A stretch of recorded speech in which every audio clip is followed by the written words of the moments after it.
Бүгүнкү сабагыбызда Манас эпосунун өзөк окуяларына токтолмокчубуз.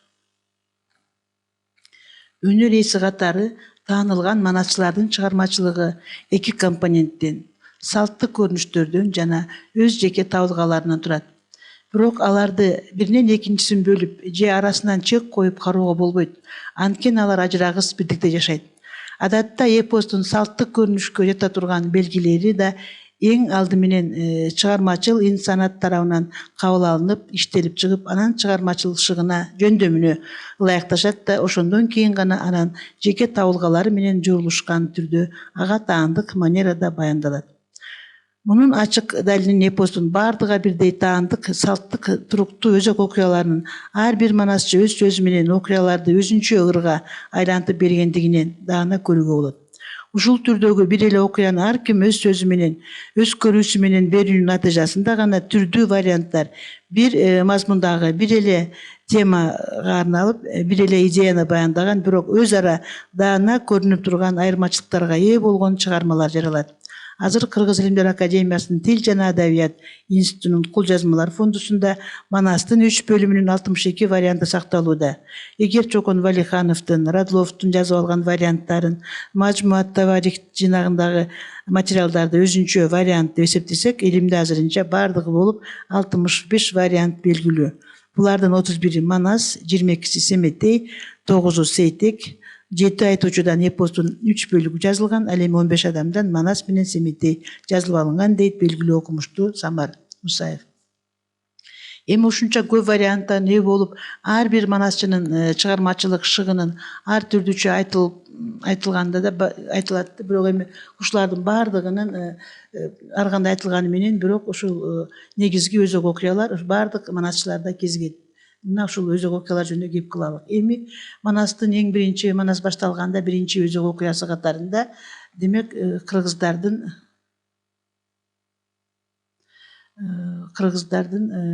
Ала тоодон Алтай тоого көчүрүлүшү.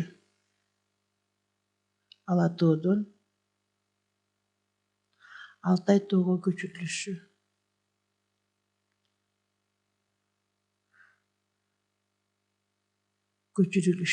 Демек, могу жерде ушу биринчи эмесинде атасы ороз өлгөндө, кайра келбес чын жайды, кайран киши көргөндө, калың жаткан кыргыздын киреги угун кыйратып, келин кызын ыйлатып, Алооке деген кан чыгып, айбатынан жан чыгып.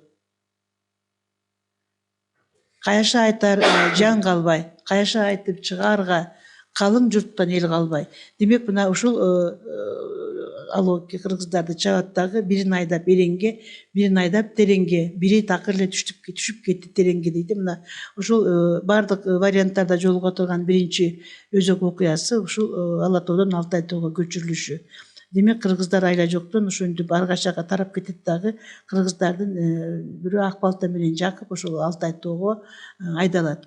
Демек, Алтай тоого баргандан кийин ушу кыргыздар ак балтанын акыл менен акыл куруп, жер казып, эгин айдап, мал багып, анан кийин ушул абдан жакшынакай жашоого жетишет. Баягы албетте өзүнүн элинде жүргөндөгүдөй болбойт, бирок ошого карабастан кыргыздардын турмушу оңолуп, малдуу болуп, Жакып абдан байыйт.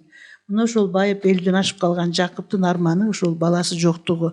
Демек, ал ошол биринчи аялы чыйырды, экинчи аялы багды өлөт. Ошол эки алгандыгына карабастан Жакып бала көрбөйт да, ошондо баягы эми чыгарманы өзүн окуп чыгыш керек. Баягы Жакыптын түшү, Багдыөлөттүн түшү, чыйырдын түшү деп берилет. Бул түштөрдө аябай укмуштуу түш көрүп, анан ошо аян берилип, эми бир укмуштуу бала төрөлөт тургандыгы жөнүндө кабар берет. Демек, ошол бардык манасчыларда кезиге турган экинчи өзөк окуя Баатырдын төрөлүшү.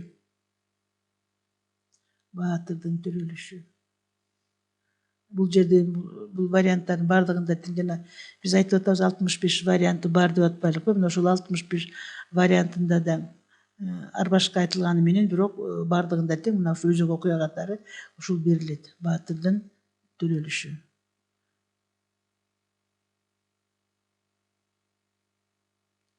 Демек, эми эпикалык чыгармалар айта тургандай эле, бул Баатырдын Каныкейдин боюнда болгондо жана Жолборстун жүрөгүнө талгак болушу, мына ушул сыяктуу анан кийин түш көргөндө да укмуштай болгон жана Бакайдын Жакыптын түшүндө айтылат го. Демек ушундай болгондо укмуштай кукулуктап куш көрдүм анан деп бир аябай укмуштай болуп мына ошондой баатырдын төрөлгөнүнөн кабар берет да. Демек төрөлгөндө деле бала бир укмуштай болгон бала болот да. Демек баланын турпаты төрөлгөндө эле бешик болсу бек болсун, кундагың болсу кут болсун, айтып Жакып бул сөздү үйгө кирди бүгүлүп, баласын алып болукшуп, байбичеси толукшуп, олтурган экен сүйүнүп, байкайын деп баласын, атасы көзүн салганы, маңдайы жазы, башы кууш, бар боюнда турат туш, кочкор тумшук кош кирпик, көркү калча, көзү тик. Жалай кооз жар кабак, жаагы жазы эги узун, эрди калың көзүң күр, эр мүнөзү көрүнөт. Алакан жазык кол ачык, аттанып чыкса жол ачык, алт мүнөзү көрүнөт. Кең көкүрөк жайык төш, аркасы кең бели түз, айбаты катуу зары күч, пил мүчөсү көрүнөт. Жолборс моюн жоон белек, бөрү кулак жолборс төш, бөлөкчө түрү бар экен. Кут кылган болсо Кудайым, Кудайдан жашын сурайын, кеткинден алар кегимди, кек алганын көрөрмүн, кетирбесе эбимди. Мына ушундай баланын төрөлүшү да бир укмуштуудай төрөлөт. Мына ошентип Манас чоңое берет. Чоңойгондо биринчи ал ушул калмактардын бал китебинде кыргыздардан Манас деген бала төрөлүп, ошол акыры өчүн алат деген жазуу бар экен. Демек мына ошондо Манастын атын Манас дебестен Чоң жинди деп ат коюшат. Манасты ошол бул жерде дайыма көп окуя, муну чыгарманы өзүн окуп чыгыш керек дагы.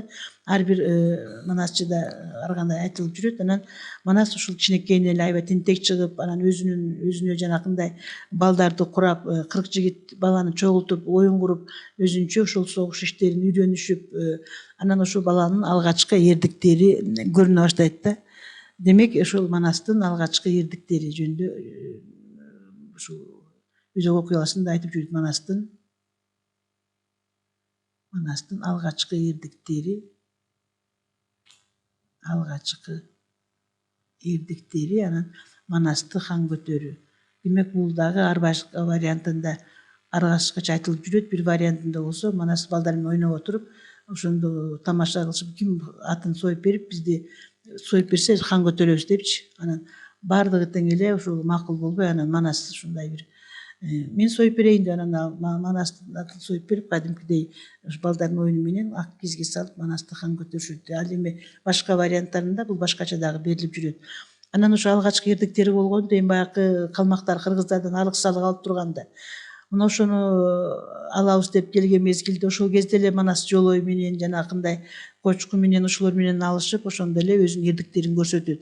Анан ошондо Жакып аябай нааразыланып Манаска, демек ошол калмактарга ушунчалык улуу журтка эмнеге катыласың, эми азабыбызды көрөт экенбиз деп кайгырганда, ошол ак балта менен чыйырдынын акылы менен, демек акыры бул бала деген биздин кеткенден алар кегибизди, өткөндөн алар өчүбүздү деп, булардын ошол бир элдин баарын башын бириктире турган ушундай бала төрөлгөндүгүнө баардыгы тең кубанып аткан кези. Мына анан кийинки өзөк окуяларында кыргыздардын Алтай тоодон Ала тоого келиши. Алтай тоодон Ала тоого келиши. Демек ушул кыргыздардын башын кошуп, бул жерде эми көп окуялар айтылат. Бакайдын да ушул жерде кыдырып келип, аларды да башка жакка тентип кеткен болот. Булардын башын биригитирип, булар курал жасап, даярданышып келип, Манас Кошойго жолугуп кетип, ошондой чоң салгылаштан кийин анан акыры Манас элин жанагы Алтай Ала тоого көчүп келишет дагы. Ошол жерден Алоокени кууп чыгып, Манас ушул өзүнүн элин, журтун жирдеп калган болот. Андан кийинки өзөк окуялардын бири деген Манастын ак куланын сатып алышы.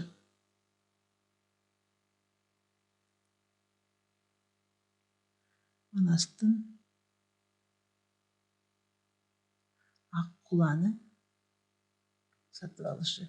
Бул дагы ар кайсы Манасчыда ар башкача айтылып жүрөт, бирок ошого карабастан бул Манас бир вариантында атасына таарынып кетип калат дагы, ушул эгин айдап баба дыйкан менен бирикелешип. Анан ошондо ушул Манас акуласын сатып алган деп айтылат. Андан кийинки өзөк окуясы Алмамбеттин окуясы. Демек Алмамбет ушул элине таарынып, атасына таарынып, Коңурбай менен салгылашып туруп, анан мусулман динин кабыл алып туруп, биринчи Көкчөгө келип кошулат, андан кийин Манаска келип кошулат. Демек Манас Алмамбетти эмчектеш бир тууганы кылып алат. Андан кийинки өзөк окуясы Манастын үйлөнүшү, Манастын Каныкейге үйлөнүшү. Манастын Каныкейге үйлөнүшү. Демек бул дагы укмуштай бир чоң окуялар менен сыпатталат. Канчалаган калың төлөшүп атып, Манас Каныкейге үйлөнөт. Ушундан кийин анан Көз Камандар окуясы. Көз Камандар деген баягы Үсөн деген кадимки эле Жакыптын бир тууганы. Булар деген калмактардын колуна туткун болуп кеткен, ошолор өздөрүнүн динин унутуп, ошолордун эмеси менен Манасты өлтүрүп келсеңер хандыгыбызды беребиз деп, анан ошо келип Манасты ууландырышат. Бирок муну Каныкей Манасты өлүмдөн сактап калат. Көз Камандар окуясы. Андан кийинки өзөк окуясынын бири катарында тиги Көкөтөйдүн ашы. Көкөтөйдүн ашы көп баленин башы деп айтылып да жүрөт. Ал эми андан кийинки аякы окуясы Чоң Казат. Мына ушул Чоң Казатка барып, Манас жана өткөн сабаксакта токтолгонбуз. Чоролорунун баарынан ажырап, өзү да жарадар болуп келет дагы, ушундан корун болот. Эми бул негизги өзөк окуялар. Бул Манас эпосун сөзсүз түрдө окуп чыгыш керек. Эгерде өзүн кыргызмын деп сыйлаган адам бул Манас эпосу менен сөзсүз түрдө тааныш болушу керек.